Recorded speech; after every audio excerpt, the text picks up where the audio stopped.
Yeah, now that's a nice power fade. Just like Brooks Koepka, but maybe 10 miles an hour shy. But he's young and strong, he can really swing fast. Right after this, we're going to talk about how and why you might hit a power fade. So stay tuned.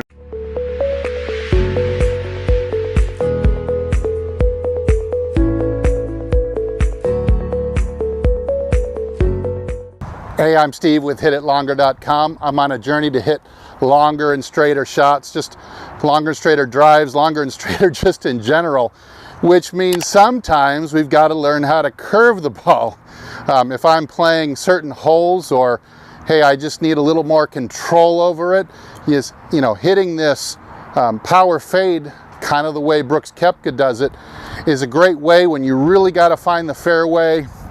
Or maybe you're just playing on a hole that curves left to right, and it serves to help widen the fairway, maybe keep you around tree trouble. So let's get into it. So take a look at the stats here I'm putting up on the screen for the shot I hit in the intro. It's a really nice drive. Hit into the right-hand side of the fairway, real similar to the way Brooks Koepka does it. What his strategy tends to be is, he'll aim right down the left cut of the fairway, about a yard inside the cut of the fairway, and if he happens to hit it dead straight, he hits the fairway, and he basically uses the entire width of the fairway to slice it into. So if he's playing a real narrow US Open style fairway and it's maybe 30 or 32 yards wide, it's a pretty narrow fairway, he's got almost 90 feet to slice the ball and still stay in the fairway. Generally, you'll see his misses being just off the fairway to the right, between say 1 and 8 yards. So sometimes he overslices it, and every once in a while you see him, maybe he'll catch it in the heel, or maybe the toe will turn over a degree and he'll miss it 5 or 6 yards left. But this is pretty rare. This way he's able to control where he misses the ball, and he gets a lot of benefit from the other characteristics of hitting the power fade too. Let's talk about the strengths and weaknesses of the shot. Okay, the strengths of hitting the Koepka power fade are going to be several. Number one, hitting a fade like he does, the toe of the club will tend to never pass the heel, so you can control only missing it on one side. And especially when you're planning and playing for it, and you're playing down the left-hand side, and you know that the ball is never going to have hook spin because you're never allowing the toe to pass the heel, that means you can pretty much eliminate one side of the fairway. Additionally, a power fade like he's doing it, it's going to have more backspin. I'm seeing, probably an extra, 500 or 600 RPMs of backspin, and what that's going to do for you is make the ball bite when it lands. It's not going to roll out 30 or 40 yards like a standard drive or a draw would do. It might only land, in the case of the drive I posted up on the screen, it's rolling about 20 yards. So that effectively is going to make the fairway wider. So we're looking at a sacrifice on the weaker side. We're looking at a sacrifice of say 10 or 15 yards off what a flat draw would do, mostly due to roll. And ordinarily I would expect say 35 yards of roll or so, sometimes even 40 if I really hit a nice low spinning drive. So I'm giving up 15 yards or so of distance in order to get the extra backspin and control it, and the face control and control it. So this winds up being a really great go-to shot when you got to hit the fairway. You're not going to get in big trouble going left, and you're even building in some margin of error on the right-hand side. Of course, it takes a lot of practice, and it takes a know-how of how you're going to hit the shot. Let's talk about that. So just like we talked about in the draw video, we're looking at something called the face to path relationship. The face of the club must be open to the path that it's traveling on. That doesn't necessarily mean that it's open to the target. So, for example, we could have a path on the drive I showed you. It's about a 5-degree out to in path. A perfectly fading ball that finishes right in the middle of the fairway is going to have a closed club face of around 2.5 degrees.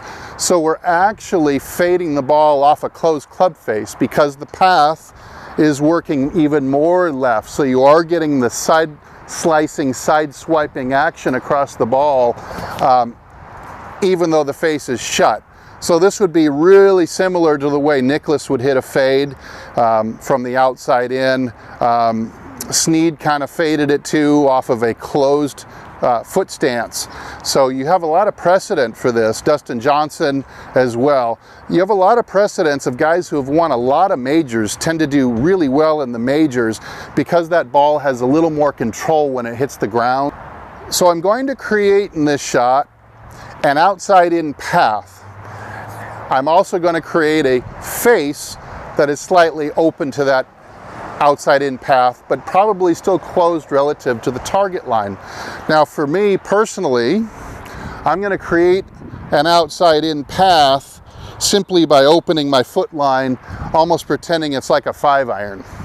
So on a 5-iron, I'm going to have my stance open about an inch or so, and I might even flare my left foot out a little bit more as well at a bigger angle than usual in order to facilitate more turn of the torso prior to impact. You see, I'm probably going to have to get my chest around the corner a couple more degrees in order to get my arms and the club working left more to hit that outside in fade. Just kind of following my foot line actually.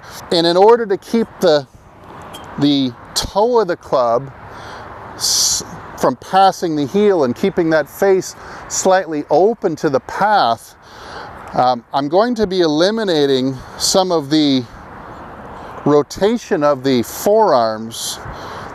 This would be a draw release I'm hitting here. A fade release is going to feel more like that. Just like this. Okay, here's the draw release. You notice the toe of the club has turned over just a bit. And the fade release, more around to the left.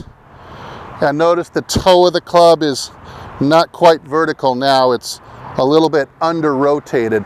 So I'm doing that while still making a free flapping release. So I'm not going to hit a fade by holding the release to keep the face open. This way, I'm going to get the full distance out of it by releasing and flapping the right hand, but simply not adding as much pronation of the right forearm, which means to turn the forearm over. And in the left arm, I'm not allowing it to supinate as much either.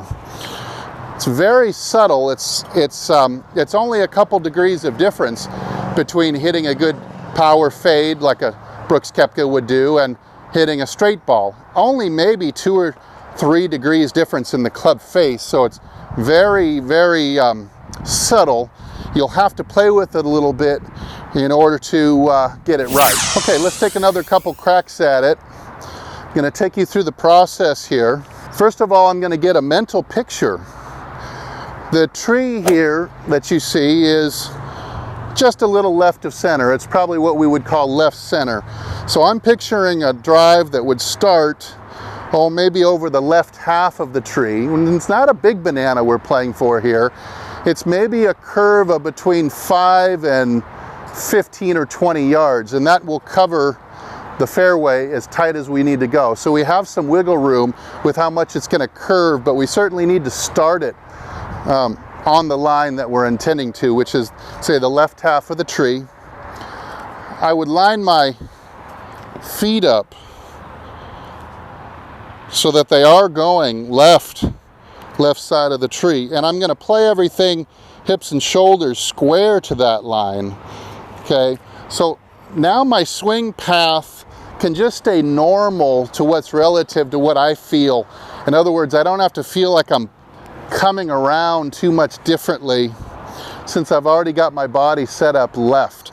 That's how I would do it, and the reason I would do it that way is because it's going to preserve some more of your angle of attack upwards, and you're going to lose a little bit of it perhaps, but not so much to where you're going to be hitting down on it.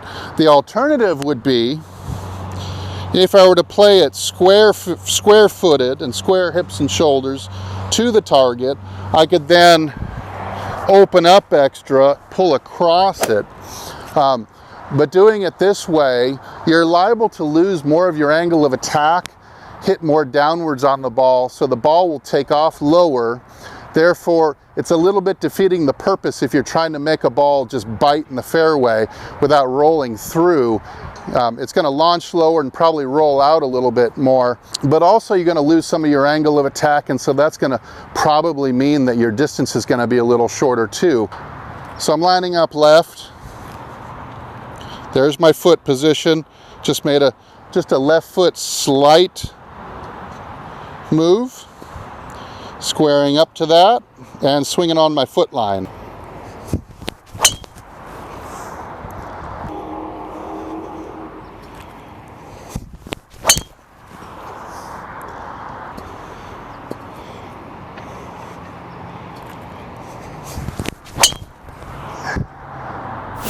So again, the big key here is you've got to familiarize yourself and practice the hand action that's going to be required to hit the fade, and that is that the club face comes in. You're going to notice here that the toe of the club never passes the heel on the arc. So I'm doing that with the fine tuning muscles, the pronation and supination, these fine tuning, like I'm tuning the static in a radio dial with a big knob like this. So this would be for more draw, and here if I turn it to the right and my forearm is in this position, it's more for a fade. It feels a little bit to me like it's a karate chop this way. Or maybe if you're pitching baseball, it'd be a little bit like throwing a screwball with your palm just a little bit flapping and releasing the ball with a little bit of the backdoor screwball kind of action. So hey, I hope you'll give this shot a try. As usual, thanks so much to Golf Development Complex. Don't forget, down below I've left a link to my free ebook, 50 tips for hitting your longest drives ever. Everybody have a great day, and hopefully I'll see you longer and straighter out down the fairway. Thanks.